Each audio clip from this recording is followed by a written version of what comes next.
Hi hello namaste friends, welcome to SS channel. ఈరోజు నేను మీకు సొరకాయతో దోశలు ఎలా వేయాలో వేసి చూపించబోతున్నాను. ఎప్పుడు మినప దోశలే కాకుండా ఇలా సొరకాయతో కూడా ట్రై చేయండి. ముందుగా మిక్సర్ జార్లోకి నైట్ అంతా నానబెట్టుకున్న 2 కప్స్ రైస్ తీసుకోవాలి.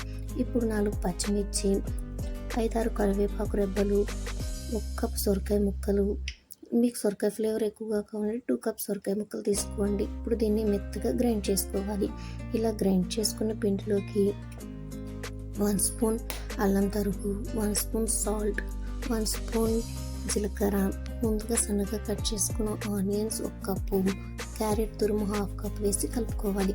ఈ దోశలు అంటే మా అమ్మకు చాలా ఇష్టం అండి. ఎంత ఇష్టం అంటే తను నన్ను ఫుడ్లో చాలా సతాయిస్తుంది, కానీ ఫస్ట్ టైం తనకి ఈ దోశలు వేసినప్పుడు చాలా ఇష్టంగా తింది. క్యారెట్ తురుము వేసుకున్నాక కొంచెం వాటర్ పోసి పిండిని పలుచగా కలుపుకోవాలి, లేదంటే దోశ వేయడానికి మనకి రాదు. ఇప్పుడు స్టవ్ ఆన్ చేసి ప్యాన్ పెట్టుకొని ప్యాన్ హీట్ అయిన తర్వాత దోశ పిండి వేసుకొని దోశ వేసుకోవాలి. ఇప్పుడు 1 టేబుల్ స్పూన్ ఆయిల్ వేసుకొని ఒక 5 మినిట్స్ మంటను లో ఫ్లేమ్లో పెట్టి కుక్ చేసుకోవాలి.